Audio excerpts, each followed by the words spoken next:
یہ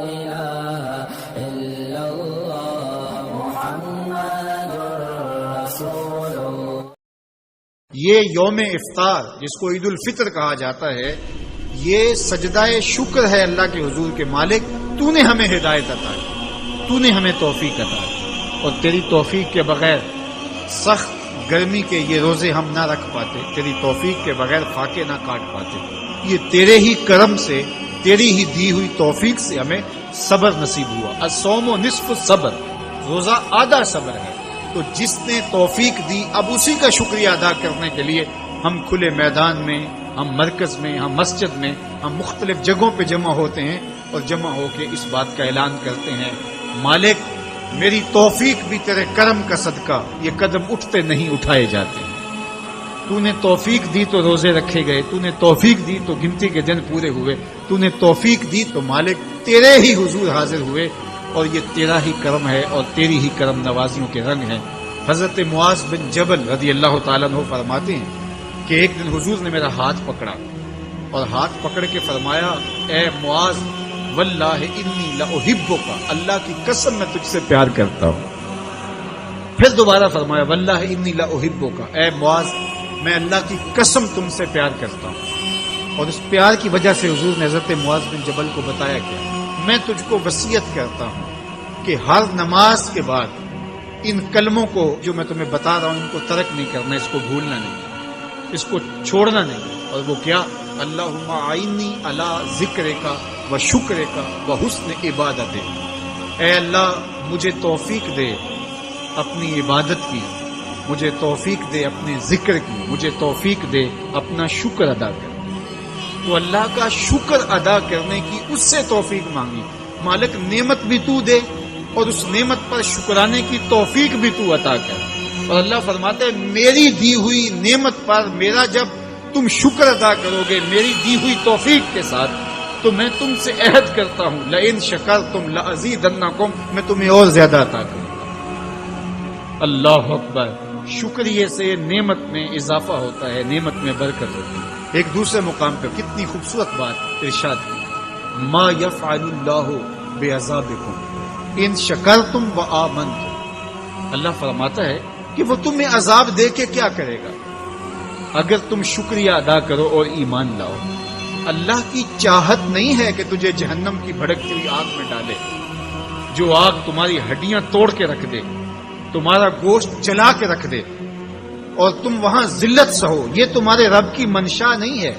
وہ یہ چاہتا ہے کہ تمہیں جنت کی بہاریں نصیب فرمائے۔ یہ تمہارا عمل ہے کہ تم عذابوں کو خرید رہے ہو، تم عذابوں میں چھلانگے لگا رہے ہو۔ اس کی مرضی کیا ہے، اس کی رضا کیا ہے کہ تم شکر ادا کرو اور اس پر ایمان لاؤ، تو وہ تمہارے گناہ بھی معاف کرتے، تمہارے درجے بھی بلند فرماتے۔ بلکہ ایک دوسرے موقع پہ اللہ تعالیٰ نے قرآن مجید میں ارشاد فرمایا کہ تم جہنم کے گھڑے میں گرنے والے تھے، ایک جنبش پا کی دیر تھی کہ تم ایندھن بن جاتے۔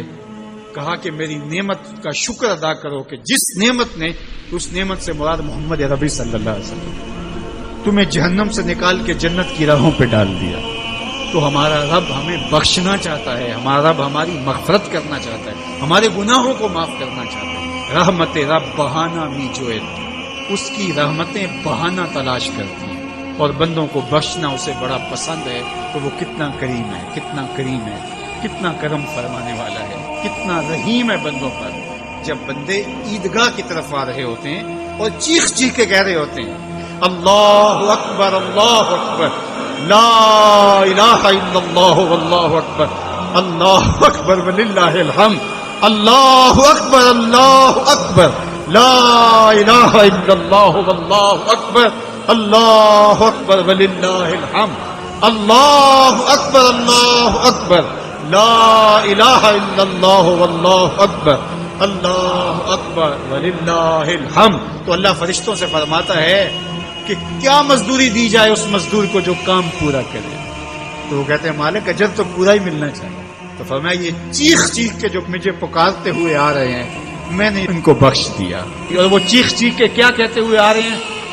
اللہ اکبر لا الہ الا اللہ واللہ اکبر اللہ اکبر وللہ الحمد اللہ اکبر لا الہ الا اللہ واللہ اکبر اللہ اکبر وللہ الحمد۔ عید کا دن اللہ کے حضور ذکر فکر میں گزاریے گا، دوستوں سے ملیے گا، رشتہ داروں سے ملیے گا، اچھے کھانے کھائیے گا، اچھا لباس بھی پہن لیجئے گا، لیکن یہ بات ذہن میں رکھیے گا کہ عید نئے لباس پہننے کا نام نہیں ہے، عید رنگا رنگ کھانے کا نام نہیں ہے، عید اللہ کے شکرانے کا نام ہے۔ یہ بات ذہن میں رکھیے گا کہ اپنے رب سے کبھی بھی غافل نہیں ہونا۔ جب عید کے دن سب سے ملتے ہو تو رب سے کیوں نہیں ملتے؟ عید کے دن تو ان سے بھی ملتے ہو جو تم سے ناراض تھے، عید کے دن ان سے بھی تم جفیاں لگاتے ہو جن سے تم بہت دور ہو چکے تھے۔ تم کہتے تھے کہ رسم زمانہ بھی ہے، دستور بھی ہے، آج عید کا دن ہے، آج تو گلے ملنا چاہیے۔ تو یار دشمنوں کو بھی بڑھ بڑھ کے گلے سے ملتے ہو، تو عید کے دن رب سے ملنے مسجد میں کیوں نہیں جاتے؟ اس دن کیوں اللہ سے دور ہو گئے؟ تو 5 گانا نماز کا آپ اہتمام کیجئے۔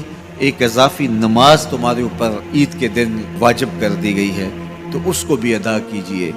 اللہ کے حضور سرخروئی اور کامیابی کے لیے دعا مانگتے ہوئے ماہ صیام سے رخصت ہوں۔ روزوں کے اندر ہماری جو کوتاہیاں ہوتی ہیں، روزے کو ان کے پورے آداب کے ساتھ ہم رکھ نہیں پاتے، تو اس کا کفارہ صدقہ فطر کے نام سے ہمارے اوپر واجب کیا گیا ہے۔ ہر وہ شخص جو مال نصاب کا مالک ہے اور اس پر سال گزرنا شرط بھی نہیں ہے، تو اس پر صدقہ فطر واجب ہوتا ہے، اور صدقہ فطر کے ذریعے سے ہم غریب لوگوں کو عید کی خوشیوں میں شامل کرتے ہیں۔ تو غرباء کو، مساکین کو عید کی خوشیوں میں شامل بھی کیجئے، اور ان کی ضروریات کا ضرور خیال کیجئے۔ اپنی ہمسائیگی میں، اپنی رشتہ داریوں میں بہت خیال رکھیے گا، اور لوگوں کو عزت نفس دیجیے گا، لوگوں کی ضروریات کا خیال رکھیے گا، اور اپنے بچوں کو بھی اس بات کی تلقین کیجیے گا کہ وہ عید کے موقع پر اپنے دوستوں کو، بچیاں اپنی سہیلیوں کو ان کا پورا خیال رکھیں، اور ان کی عزت نفس کا بھی خیال رکھیں۔ یہ بچپن کے اندر ہی بچوں کو جو اپنی انفرادیت جتلانے کا مزاج پیدا ہو جاتا ہے، اور یہ ساری زندگی ختم نہیں ہوتا، اور یہ عمومی طور پہ یہ وہ مواقع ہوتے ہیں جن مواقع پہ یہ احساس ان کا جو ہے وہ اجاگر ہوتا ہے، پھر بڑھتا ایک مرض بن جاتا ہے۔ اس لیے بچوں کو بچپن کے اندر ہی دوسروں کا احساس سکھائیے، نہ کہ ان کے اندر احساس تفاخر پیدا ہو۔ اعتدال کے ساتھ ان کی ضروریات کو پورا کیجیے، لیکن آپ کا جو اطراف ہے، گرد و پیش کا ماحول ہے، اس کا بھی پورا خیال رکھا جائے کہ بچے احساس برتری میں مبتلا نہ ہو جائیں اور ایسی امراض ان کے اندر پیدا نہ ہو، بلکہ بچوں کو راہ خدا میں خرچ کرنے کی ترغیب دیجیے۔ بچوں کو جب آپ اسکول جاتے ہوئے خرچی دیتے ہیں یا ایسے مواقع پر، تو ان کو ساتھ یہ بھی کہہ دیجیے کہ آپ اپنی ہمجولیوں کا اور اپنے دوستوں کا ضرور خیال رکھنا ہے، اور ان کو ان خوشیوں میں ساتھ شامل کرنا ہے۔ ان کو دینے کی عادت پڑے بچپن کے اندر، اور جو بچپن میں دینا شروع کر دیتے ہیں وہ بڑھاپے تک بانٹتے رہتے ہیں، اور جو بانٹتا رہتا ہے اللہ اس کو کمی نہیں آنے دیتا۔ تو یہ مزاج اچھی طرح سے راسخ ہو، بچوں کے اندر پختہ ہو۔